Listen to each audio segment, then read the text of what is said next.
The Adventure of the Abbey Grange. It was on a bitterly cold and frosty morning during the winter of '97 that I was awakened by a tugging at my shoulder. It was Holmes. The candle in his hand shone upon his eager, stooping face and told me at a glance that something was amiss. "Come, Watson, come," he cried. "The game is afoot. Not a word. Into your clothes and come." 10 minutes later, we were both in a cab and rattling through the silent streets on our way to Charing Cross Station. The first faint winter's dawn was beginning to appear, and we could dimly see the occasional figure of an early workman as he passed us, blurred and indistinct in the opalescent London reek. Holmes nestled in silence into his heavy coat, and I was glad to do the same, for the air was most bitter, and neither of us had broken our fast. It was not until we had consumed some hot tea at the station, and taken our places in the Kentish train, that we were sufficiently thawed, he to speak and I to listen. Holmes drew a note from his pocket and read it aloud.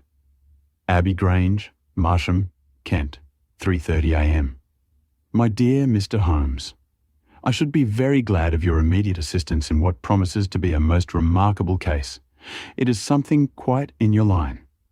Except for releasing the lady, I will see that everything is kept exactly as I have found it. But I beg you not to lose an instant, as it is difficult to leave Sir Eustace there. Yours faithfully, Stanley Hopkins." Hopkins has called me in 7 times, and on each occasion his summons has been entirely justified, said Holmes. "I fancy that every one of his cases has found its way into your collection, and I must admit, Watson, that you have some power of selection which atones for much which I deplore in your narratives. Your fatal habit of looking at everything from the point of view of a story instead of as a scientific exercise has ruined what might have been an instructive and even classical series of demonstrations. You slur over work of the utmost finesse and delicacy in order to dwell upon sensational details which may excite, but cannot possibly instruct, the reader. Why do you not write them yourself?" I said, with some bitterness. "I will, my dear Watson, I will. At present I am, as you know, fairly busy, but I propose to devote my declining years to the composition of a textbook which shall focus the whole art of detection into one volume. Our present research appears to be a case of murder." "You think this Sir Eustace is dead, then?" "I should say so. Hopkins's writing shows considerable agitation, and he is not an emotional man. Yes, I gather there has been violence, and that the body is left for our inspection. A mere suicide would not have caused him to send for me. As to the release of the lady, it would appear that she has been locked in her room during the tragedy. We are moving in high life, Watson. Crackling paper, EB monogram, coat of arms, picturesque address. I think that friend Hopkins will live up to his reputation, and that we shall have an interesting morning. The crime was committed before 12 last night." "How can you possibly tell?" "By an inspection of the trains and by reckoning the time. The local police had to be called in. They had to communicate with Scotland Yard. Hopkins had to go out, and he in turn had to send for me. All that makes a fair night's work. Well, here we are at Chislehurst Station, and we shall soon set our doubts at rest." A drive of a couple of miles through narrow country lanes brought us to a park gate, which was opened for us by an old lodge-keeper, whose haggard face bore the reflection of some great disaster. The avenue ran through a noble park between lines of ancient elms, and ended in a low, widespread house, pillared in front after the fashion of Palladio. The central part was evidently of a great age and shrouded in ivy, but the large windows showed that modern changes had been carried out, and one wing of the house appeared to be entirely new. The youthful figure and alert, eager face of Inspector Stanley Hopkins confronted us in the open doorway. "I'm very glad you have come, Mr. Holmes, and you too, Dr. Watson, but indeed, if I had my time over again, I should not have troubled you, for since the lady has come to herself, she has given so clear an account of the affair that there is not much left for us to do. You remember that Lewisham gang of burglars? What, the 3 Randalls? Exactly. The father and 2 sons. It's their work. I have not a doubt of it. They did a job at Sydenham a fortnight ago, and was seen and described. Rather cool to do another so soon and so near, but it is they, beyond all doubt. It's a hanging matter this time. Sir Eustace is dead, then? Yes, his head was knocked in with his own poker. Sir Eustace Brackenstall, the driver tells me. Exactly, one of the richest men in Kent. Lady Brackenstall is in the morning room.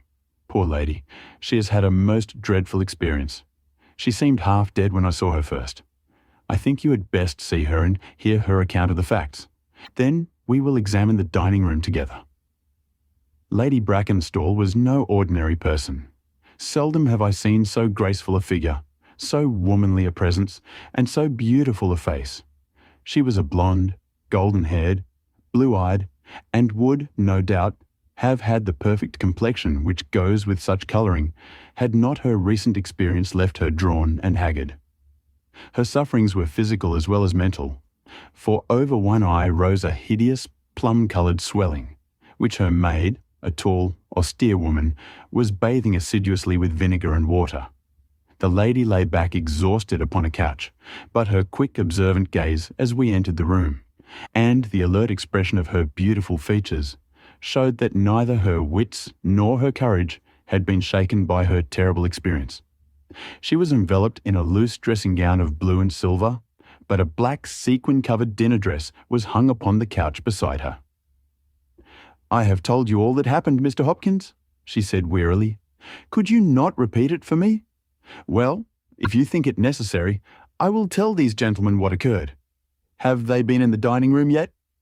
I thought they had better hear your ladyship's story first. I shall be glad when you can arrange matters. It is horrible to me to think of him still lying there." She shuddered and buried her face in her hands. As she did so, the loose gown fell back from her forearms. Holmes uttered an exclamation. "You have other injuries, madam. What is this?" 2 vivid red spots stood out on one of the white round limbs. She hastily covered it. "It is nothing. It has no connection with the hideous business of last night. If you and your friend will sit down, I will tell you all I can. I am the wife of Sir Eustace Brackenstall. I have been married about a year. I suppose that it is no use my attempting to conceal that our marriage has not been a happy one. I fear that all our neighbours would tell you that, even if I were to attempt to deny it. Perhaps the fault may be partly mine. I was brought up in the freer, less conventional atmosphere of South Australia, and this English life, with its proprieties and its primness, is not congenial to me, but the main reason lies in the one fact which is notorious to everyone. And that is that Sir Eustace was a confirmed drunkard. To be with such a man for an hour is unpleasant. Can you imagine what it means for a sensitive and high-spirited woman to be tied to him for day and night? It is a sacrilege, a crime, a villainy to hold that such a marriage is binding. I say that these monstrous laws of yours will bring a curse upon the land. Heaven will not let such wickedness endure." For an instant, she sat up, her cheeks flushed and her eyes blazing from under the terrible mark upon her brow. Then the strong, soothing hand of the austere maid drew her head down onto the cushion, and the wild anger died away into passionate sobbing. At last she continued, "I will tell you about last night. You are aware, perhaps, that in this house all servants sleep in the modern wing. This central block is made up of the dwelling rooms, with the kitchen behind and our bedroom above. My maid Teresa sleeps above my room. There is no one else, and no sound could alarm those who are in the farther wing. This must have been well known to the robbers, or they would not have acted as they did. Sir Eustace retired about 10:30. The servants had already gone to their quarters. Only my maid was up, and she had remained in her room at the top of the house until I needed her services. I sat until after 11 in this room, absorbed in a book. Then I walked round to see that all was right before I went upstairs. It was my custom to do this myself, for, as I have explained, Sir Eustace was not always to be trusted. I went into the kitchen, the butler's pantry, the gun room, the billiard room, the drawing room, and finally the dining room. As I approached the window, which is covered with thick curtains, I suddenly felt the wind blow upon my face and realized that it was open. I flung the curtain aside and found myself face to face with a broad-shouldered elderly man who had just stepped into the room. The window is a long French one, which really forms a door leading to the lawn. I held my bedroom candle lit in my hand, and by its light, behind the first man I saw two others, who were in the act of entering. I stepped back, but the fellow was on me in an instant. He caught me first by the wrist and then by the throat. I opened my mouth to scream, but he struck me a savage blow with his fist over the eye and felled me to the ground. I must have been unconscious for a few minutes, for when I came to myself, I found that they had torn down the bell rope and had secured me tightly to the oaken chair, which stands at the head of the dining room table. I was so firmly bound that I could not move, and a handkerchief round my mouth prevented me from uttering any sound. It was at this instant that my unfortunate husband entered the room. He had evidently heard some suspicious sounds, and he came prepared for such a scene as he found. He was dressed in his shirt and trousers with his favourite blackthorn cudgel in his hand.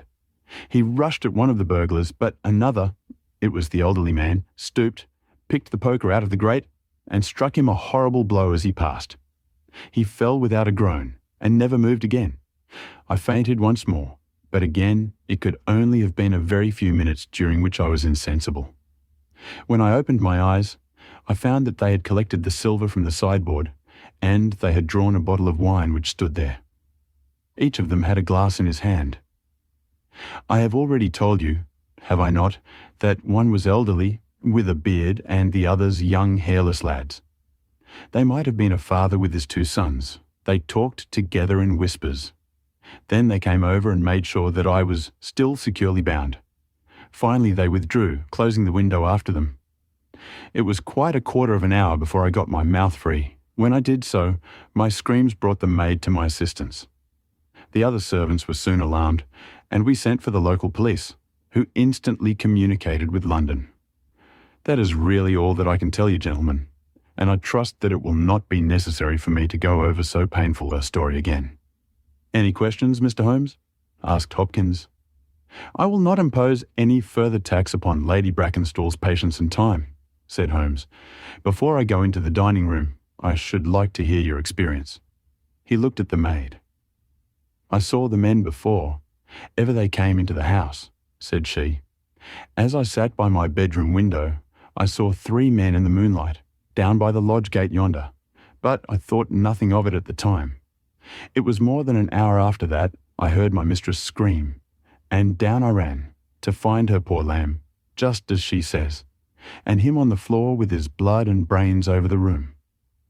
It was enough to drive a woman out of her wits, tied there, and her very dress spotted with him. But she never wanted courage. Did Miss Mary Fraser of Adelaide, and Lady Brackenstall of Abbey Grange hasn't learned new ways. You've questioned her long enough, you gentlemen, and now she is coming to her own room, just with her old Teresa, to get the rest that she badly needs. With a motherly tenderness, the gaunt woman put her arm round her mistress and led her from the room. She has been with her all her life, said Hopkins, nursed her as a baby, and came with her to England when they first left Australia 18 months ago. Teresa Wright is her name, and the kind of maid you don't pick up nowadays. This way, Mr. Holmes, if you please. The keen interest had passed out of Holmes's expressive face, and I knew that with the mystery all the charm of the case had departed. There still remained an arrest to be effected, but what were these commonplace rogues that he should soil his hands with them? An abstruse and learned specialist who finds that he is being called in for a case of measles would experience something of the annoyance which I read in my friend's eyes. Yet the scene in the dining room of the Abbey Grange was sufficiently strange to arrest his attention and to recall his waning interest. It was a very large and high chamber, with carved oak ceiling, oaken panelling, and a fine array of deer's heads and ancient weapons around the walls. At the farther end from the door was the high French window of which we had heard. 3 smaller windows on the right-hand side filled the apartment with cold winter sunshine. On the left was a large deep fireplace, with a massive, overhanging oak mantelpiece. Beside the fireplace was a heavy oaken chair with arms and crossbars at the bottom. In and out through the open woodwork was woven a crimson cord, which was secured at each side to the crosspiece below. In releasing the lady, the cord had been slipped off her, but the knots with which it had been secured still remained. These details only struck our attention afterwards, for our thoughts were entirely absorbed by the terrible object which lay upon the tiger-skin hearthrug in front of the fire. It was the body of a tall, well-made man about 40 years of age. He lay upon his back, his face upturned, with his white teeth grinning through his short black beard. His two clenched hands were raised above his head, and a heavy, blackthorn stick lay across them. His dark, handsome, aquiline features were convulsed into a spasm of vindictive hatred, which had set his dead face in a terribly fiendish expression. He had evidently been in his bed when the alarm had broken out, for he wore a foppish embroidered nightshirt, and his bare feet projected from his trousers. His head was horribly injured, and the whole room bore witness to the savage ferocity of the blow which had struck him down. Beside him lay the heavy poker, bent into a curve by the concussion. Holmes examined both it and the indescribable wreck which it had wrought. "He must be a powerful man, this elder Randall," he remarked. "Yes," said Hopkins. "I have some record of the fellow, and he is a rough customer. You should have no difficulty in getting him." "Not the slightest. We have been on the lookout for him, and there was some idea that he had got away to America. Now that we know the gang are here, I don't see how they can escape. We have the news at every seaport already, and a reward will be offered before evening. What beats me is how they could have done so mad a thing, knowing that the lady could describe them, and that we could not fail to recognize the description." "Exactly. One would have expected that they would have silenced Lady Brackenstall as well." "They may not have realized," I suggested, "that she had recovered from her faint." "That is likely enough. If she seemed to be senseless, they would not take her life. What about this poor fellow Hopkins? I seem to have heard some queer stories about him." "He was a good-hearted man when he was sober, but a perfect fiend when he was drunk. Or rather, when he was half drunk, for he seldom really went the whole way. The devil seemed to be in him at such times, and he was capable of anything. From what I hear, in spite of all his wealth and his title, he very nearly came our way once or twice. There was a scandal about his drenching a dog with petroleum and setting it on fire, her ladyship's dog, to make the matter worse, and that was only hushed up with difficulty. Then he threw a decanter at that maid, Teresa Wright. There was trouble about that. On the whole, and between ourselves, it will be a brighter house without him. What are you looking at now?" Holmes was down on his knees, examining with great attention the knots upon the red cord with which the lady had been secured. Then he carefully scrutinized the broken and frayed end, where it had snapped off when the burglar had dragged it down. "When this was pulled down, the bell in the kitchen must have rung loudly," he remarked. "No one could hear it. The kitchen stands right at the back of the house. How did the burglar know no one would hear it? How dared he pull at a bell rope in that reckless fashion?" "Exactly, Mr. Holmes, exactly. You put the very question which I have asked myself again and again. There can be no doubt that this fellow must have known the house and its habits. He must have perfectly understood that the servants would all be in bed at that comparatively early hour, and that no one could possibly hear a bell ring in the kitchen. Therefore, he must have been in close league with one of the servants. Surely that is evident. But there are 8 servants, and all of good character." "Other things being equal," said Holmes, "one would suspect the one at whose head the master threw a decanter.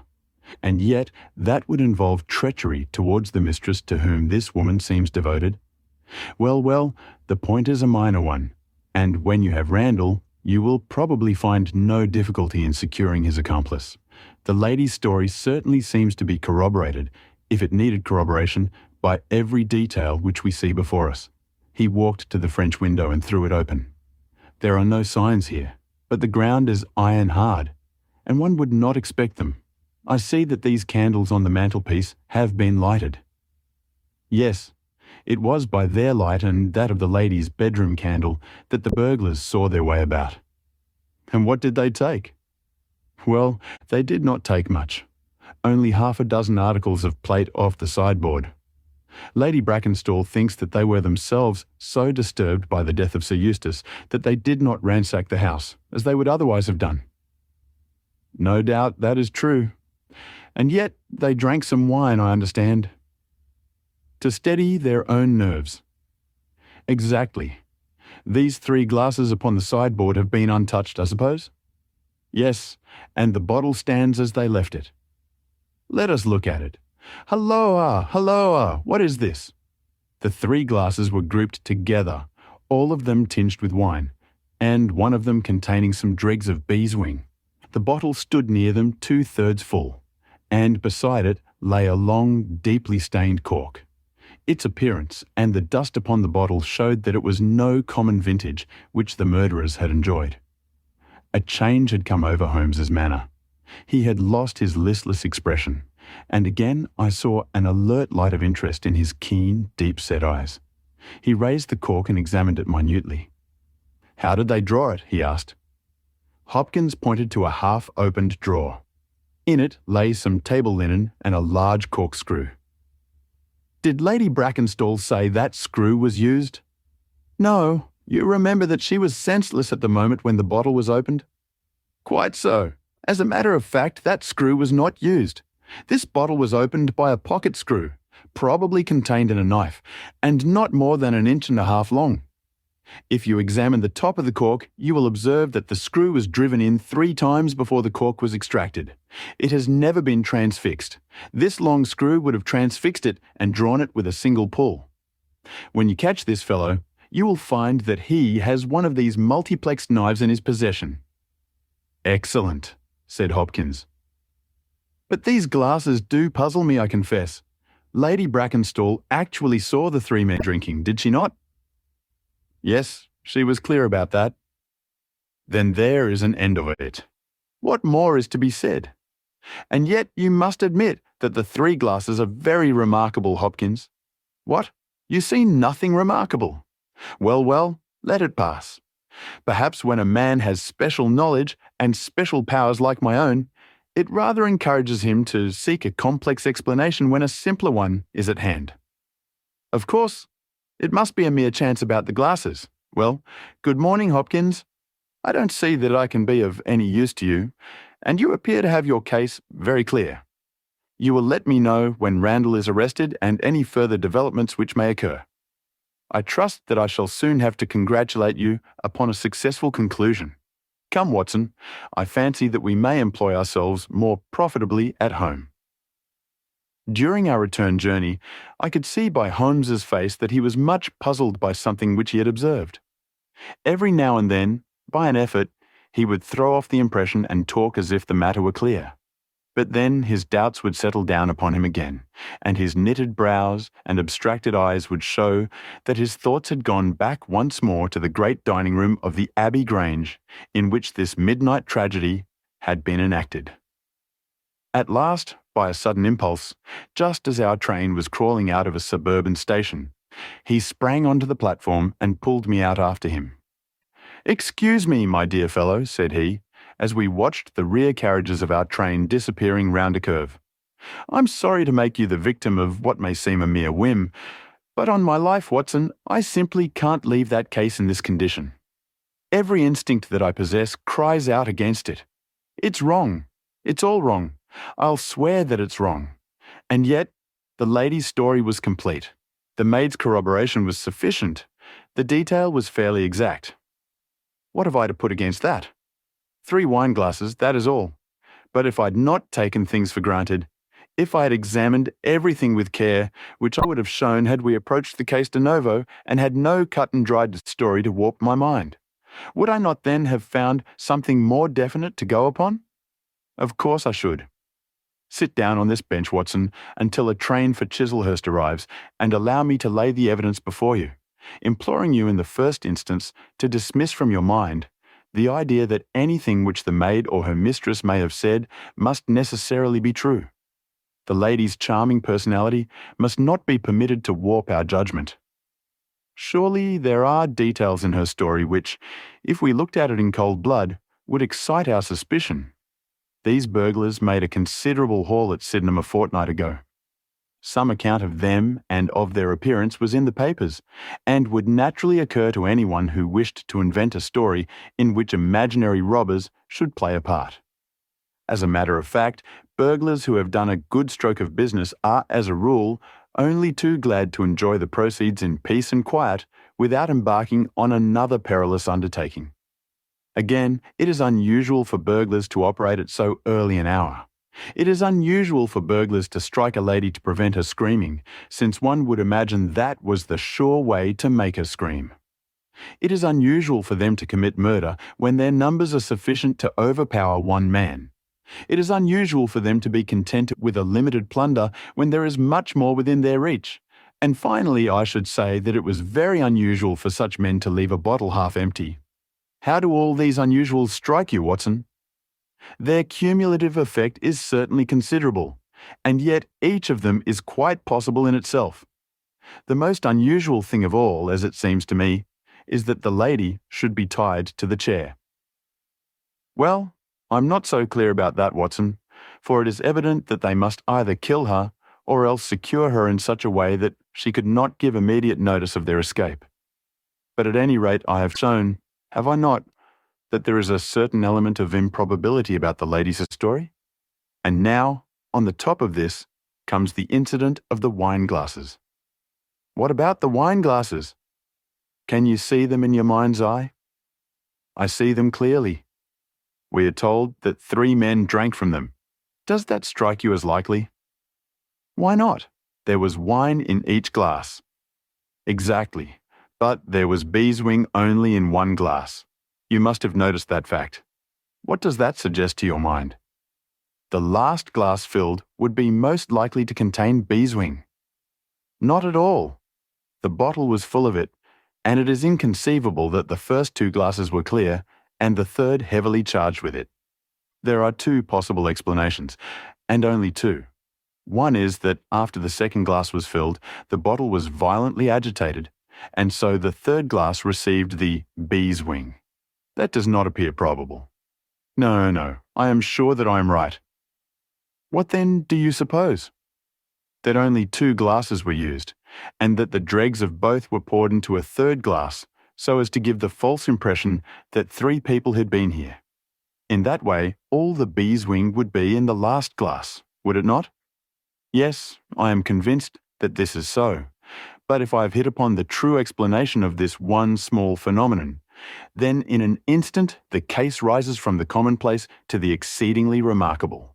For it can only mean that Lady Brackenstall and her maid have deliberately lied to us, that not one word of their story is to be believed, that they have some very strong reason for covering the real criminal, and that we must construct our case for ourselves without any help from them. That is the mission which now lies before us. And here, Watson, is the Chislehurst train. The household of the Abbey Grange were much surprised at our return, but Sherlock Holmes, finding that Stanley Hopkins had gone off to report to headquarters, took possession of the dining room, locked the door upon the inside, and devoted himself for 2 hours to one of those minute and laborious investigations which have formed the solid basis on which his brilliant edifices of deduction were reared. Seated in a corner, like an interested student who observes the demonstration of his professor, I followed every step of that remarkable research. The window, the curtains, the carpet, the chair, the rope. Each in turn was minutely examined and duly pondered. The body of the unfortunate baronet had been removed, but all else remained as we had seen it in the morning. Then, to my astonishment, Holmes climbed up onto the massive mantelpiece. Far above his head hung the few inches of red cord which was still attached to the wire. For a long time he gazed upward at it, and then, in an attempt to get nearer to it, he rested his knee upon a wooden bracket on the wall.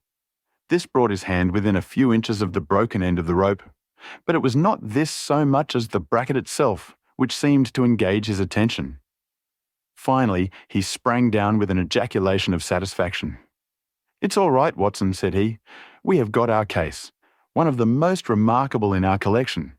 But dear me, how slow-witted I've been, and how nearly I have committed the blunder of my lifetime." Now, I think that with a few missing links, my chain is almost complete. You've got your men? Man, Watson, man.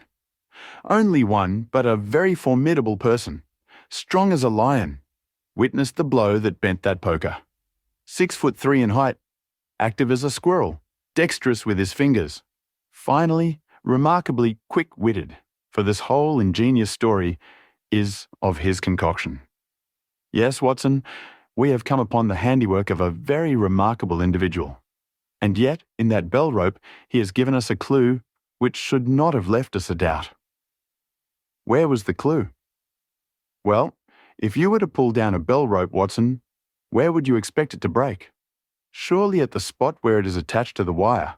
Why should it break 3 inches from the top, as this one has done? Because it is frayed there. Exactly. This end, which we can examine, is frayed. He was cunning enough to do that with his knife. But the other end is not frayed. You could not observe that from here, but if you were on the mantelpiece, you would see that it is cut clean off without any mark of fraying whatever. You can reconstruct what occurred.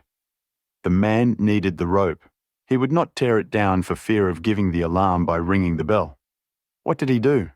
He sprang up on the mantelpiece, could not quite reach it, put his knee on the bracket, you will see the impression in the dust, and so got his knife to bear upon the cord. I could not reach the place by at least 3 inches, from which I infer that he is at least 3 inches a bigger man than I. Look at that mark upon the seat of the oaken chair. What is it? Blood. Undoubtedly it is blood. This alone puts the lady's story out of court. If she was seated on the chair when the crime was done, how comes that mark? No. She was placed in the chair after the death of her husband. I'll wager that the black dress shows a corresponding mark to this. We have not yet met our Waterloo, Watson, but this is our Marengo, for it begins in defeat and ends in victory. I should like now to have a few words with the nurse Teresa. We must be wary for a while if we are to get the information which we want. She was an interesting person, this stern Australian nurse, taciturn, suspicious, ungracious. It took some time before Holmes's pleasant manner and frank acceptance of all that she said thawed her into a corresponding amiability. She did not attempt to conceal her hatred for her late employer. Yes, sir, it is true that he threw the decanter at me. I heard him call my mistress a name, and I told him that he would not dare to speak so if her brother had been there. Then it was that he threw it at me. He might have thrown a dozen if he had but left my bonny bird alone. He was forever ill-treating her, and she too proud to complain. She will not even tell me all that he has done to her. She never told me of those marks on her arm that you saw this morning, but I know very well that they come from a stab with a hatpin. The sly fiend! Heaven forgive me that I should speak of him so, now that he is dead, but a fiend he was, if ever one walked the earth. He was all honey when first we met him, only 18 months ago, and we both feel as if it were 18 years. She had only just arrived in London.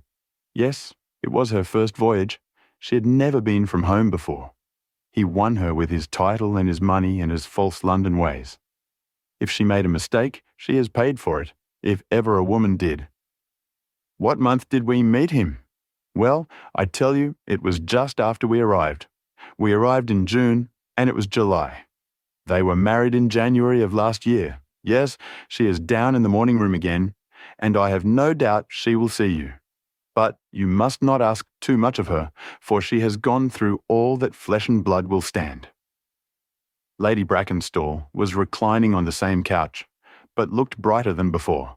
The maid had entered with us, and began once more to foment the bruise upon her mistress's brow. "I hope," said the lady, "that you have not come to cross-examine me again?" "No," Holmes answered, in his gentlest voice. "I will not cause you any unnecessary trouble, Lady Brackenstall, and my whole desire is to make things easy for you. For I am convinced that you are a much-tried woman.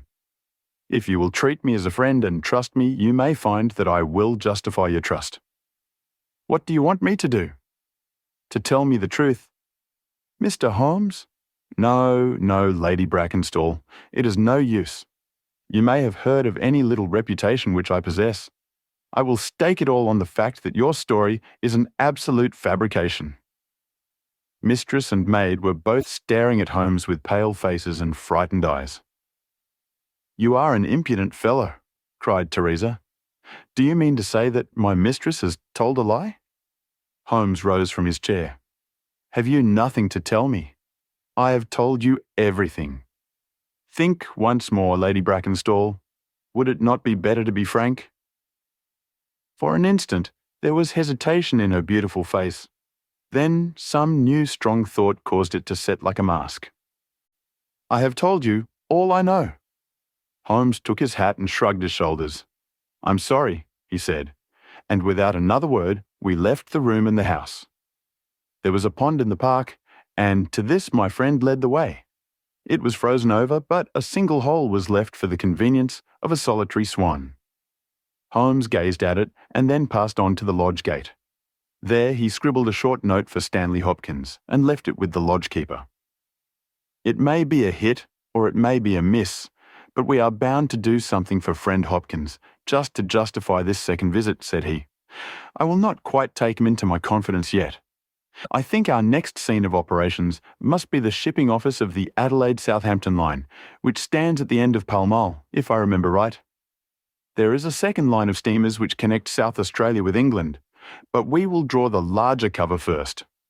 Holmes's card sent in to the manager ensured instant attention, and he was not long in acquiring all the information which he needed. In June of '95, only one of their line had reached a home port. It was the Rock of Gibraltar, their largest and best boat. A reference to the passenger list showed that Miss Fraser of Adelaide, with her maid, had made the voyage in her. The boat was now on her way to Australia, somewhere to the south of the Suez Canal. Her officers were the same as in '95, with one exception. The first officer, Mr. Jack Croker, had been made a captain and was to take charge of their new ship, the Bass Rock, sailing in 2 days' time from Southampton. He lived at Sydenham, but he was likely to be in that morning for instructions if we cared to wait for him. No, Mr. Holmes had no desire to see him, but would be glad to know more about his record and character. His record was magnificent. There was not an officer in the fleet to touch him.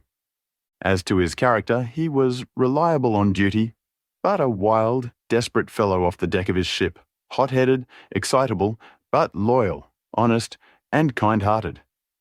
That was the pith of the information with which Holmes left the office of the Adelaide Southampton Company. Thence he drove to Scotland Yard, but instead of entering, he sat in his cab with his brows drawn down, lost in profound thought. Finally, he drove round to the Charing Cross telegraph office, sent off a message, and then at last, we made for Baker Street once more. "No, I couldn't do it, Watson," said he, as we re-entered our room. Once that warrant was made out, nothing on earth would save him. Once or twice in my career, I feel that I have done more real harm by my discovery of the criminal than ever he had done by his crime. I have learned caution now, and I'd rather play tricks with the law of England than with my own conscience. Let us know a little more before we act. Before evening, we had a visit from Inspector Stanley Hopkins. Things were not going very well with him. "I believe that you are a wizard, Mr. Holmes. I really do sometimes think that you have powers that are not human. Now, how on earth could you know that the stolen silver was at the bottom of that pond? I didn't know it, but you told me to examine it." "You got it then?" "Yes, I got it. I am very glad if I have helped you." "But you haven't helped me. You have made the affair far more difficult. What sort of burglars are they who steal silver and then throw it into the nearest pond?" It was certainly rather eccentric behaviour. I was merely going on the idea that if the silver had been taken by persons who did not want it, who merely took it for a blind, as it were, then they would naturally be anxious to get rid of it. But why should such an idea cross your mind? Well, I thought it was possible. When they came out through the French window, there was the pond, with one tempting little hole in the ice right in front of their noses. Could there be a better hiding place? "Ah, a hiding place. That is better," cried Stanley Hopkins. Yes, I see it all now. It was early. There were folk upon the roads. They were afraid of being seen with the silver, so they sank it in the pond, intending to return for it when the coast was clear. Excellent, Mr. Holmes. That is better than your idea of a blind. Quite so. You have got an admirable theory. I have no doubt that my own ideas were quite wild, but you must admit that they have ended in discovering the silver. Yes, sir, yes. It was all your doing, but I've had a bad setback. A setback? Yes, Mr. Holmes. The Randall gang were arrested in New York this morning. Dear me, Hopkins, that is certainly rather against your theory that they committed a murder in Kent last night. It is fatal, Mr. Holmes, absolutely fatal. Still, there are other gangs of three besides the Randalls, or it may be some new gang of which the police have never heard. Quite so. It is perfectly possible. What? Are you off? Yes, Mr. Holmes. There is no rest for me until I've got to the bottom of the business. I suppose you have no hint to give me? I have given you one. Which? Well, I suggested a blind. But why, Mr. Holmes, why? Ah, that's the question, of course. But I commend the idea to your mind. You might possibly find that there was something in it. You won't stop for dinner? Well, goodbye, and let us know how you get on. Dinner was over and the table cleared before Holmes alluded to the matter again. He had lit his pipe and held his slippered feet to the cheerful blaze of the fire. Suddenly he looked at his watch. I expect developments, Watson. When? Now, within a few minutes. I dare say you thought I acted rather badly to Stanley Hopkins just now. I trust your judgment. A very sensible reply, Watson. You must look at it this way. What I know is unofficial. What he knows is official. I have the right to private judgment, but he has none. He must disclose all, or he is a traitor to his service. In a doubtful case, I would not put him in so painful a position, and so I reserve my information until my own mind is clear upon the matter.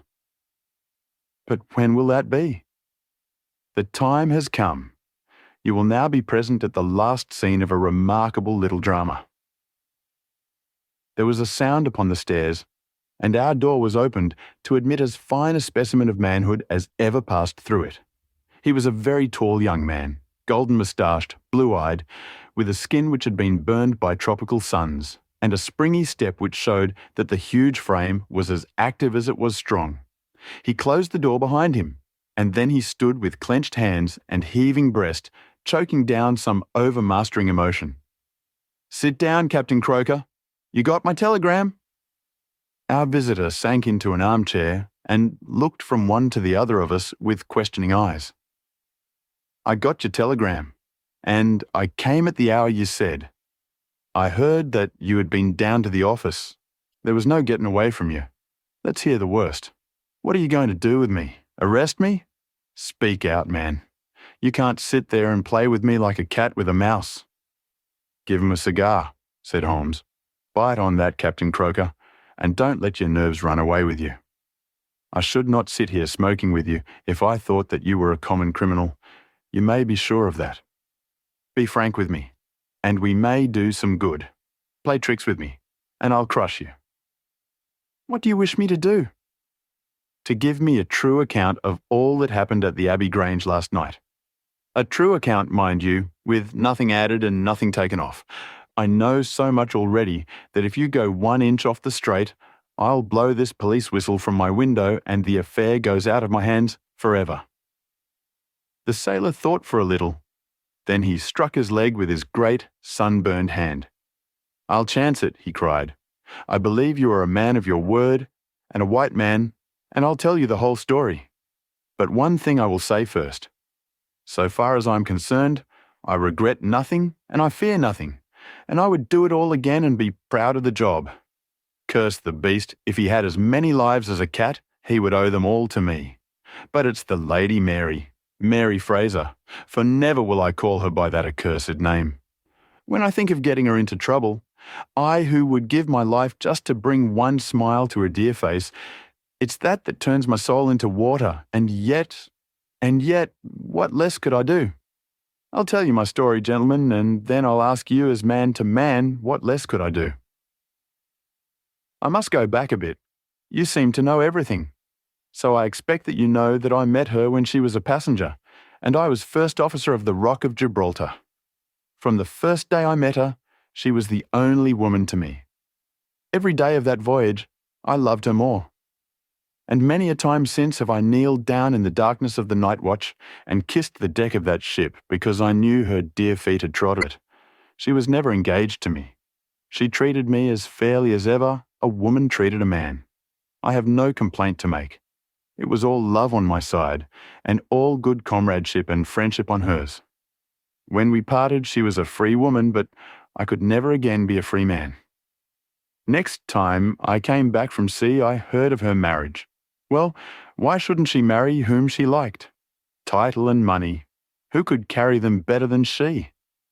She was born for all that is beautiful and dainty. I didn't grieve over her marriage. I was not such a selfish hound as that. I just rejoiced that good luck had come her way, and that she had not thrown herself away on a penniless sailor. That's how I loved Mary Fraser. Well, I never thought to see her again, but last voyage I was promoted and the new boat was not yet launched, so I had to wait for a couple of months with my people at Sydenham. One day out in a country lane I met Teresa Wright, her old maid. She told me about her, about him, about everything. I tell you, gentlemen, it nearly drove me mad.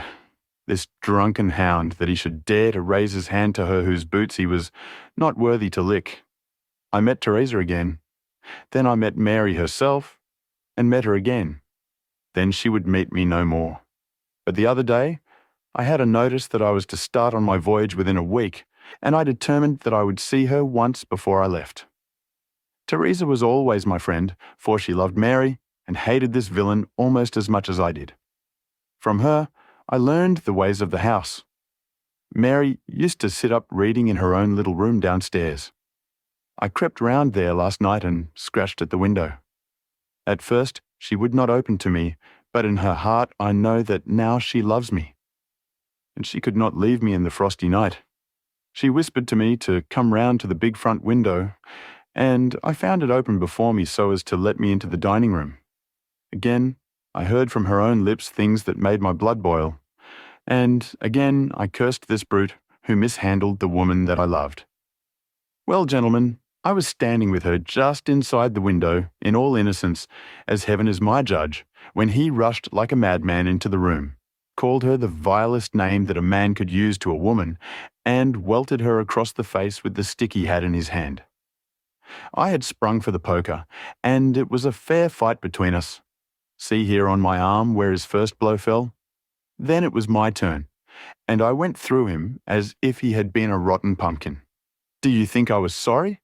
Not I. It was his life or mine, but far more than that, it was his life or hers. For how could I leave her in the power of this madman? That was how I killed him. Was I wrong? Well then, what would either of you gentlemen have done if you had been in my position?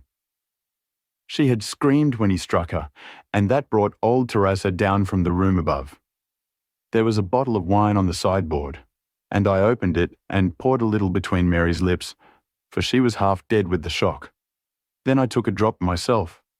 Teresa was as cool as ice, and it was her plot as much as mine. We must make it appear that burglars had done the thing. Teresa kept on repeating our story to her mistress, while I swarmed up and cut the rope of the bell. Then I lashed her in a chair and frayed out the end of the rope to make it look natural, else they would wonder how in the world a burglar could have got up there to cut it. Then I gathered up a few plates and pots of silver to carry out the idea of a robbery, and there I left them with orders to give the alarm when I had a quarter of an hour's start.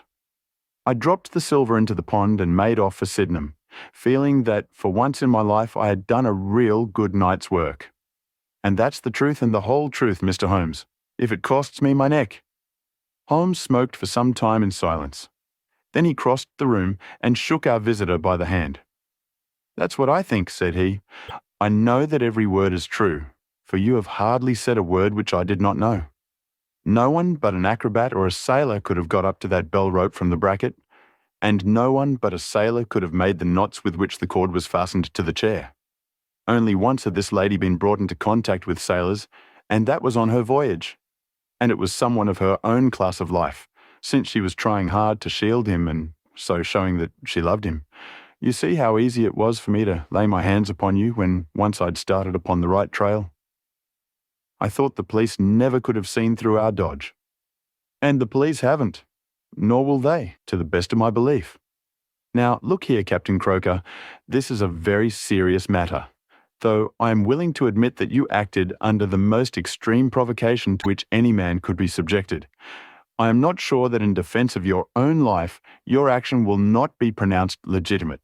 However, that is for a British jury to decide. Meanwhile, I have so much sympathy for you that if you choose to disappear in the next 24 hours, I will promise you that no one will hinder you. And then it will all come out? Certainly it will come out. The sailor flushed with anger. What sort of proposal is that to make a man? I know enough of law to understand that Mary would be had as accomplice. Do you think I would leave her alone to face the music while I slunk away? No, sir. Let them do their worst upon me, but for heaven's sake, Mr. Holmes, find some way of keeping my poor Mary out of the courts. Holmes, for a second time, held out his hand to the sailor.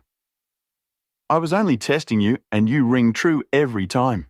Well, it is a great responsibility that I take upon myself, but I have given Hopkins an excellent hint, and if he can't avail himself of it, I can do no more. See here, Captain Croker, we'll do this in due form of law. You are the prisoner. Watson, you are a British jury, and I never met a man who was more eminently fitted to represent one. I am the judge. Now, gentlemen of the jury, you have heard the evidence. Do you find the prisoner guilty or not guilty? Not guilty, my lord, said I. Vox populi, vox Dei. You are acquitted, Captain Croker. So long as the law does not find some other victim, you are safe from me. Come back to this lady in a year, and may her future and yours justify us in the judgment which we have pronounced this night.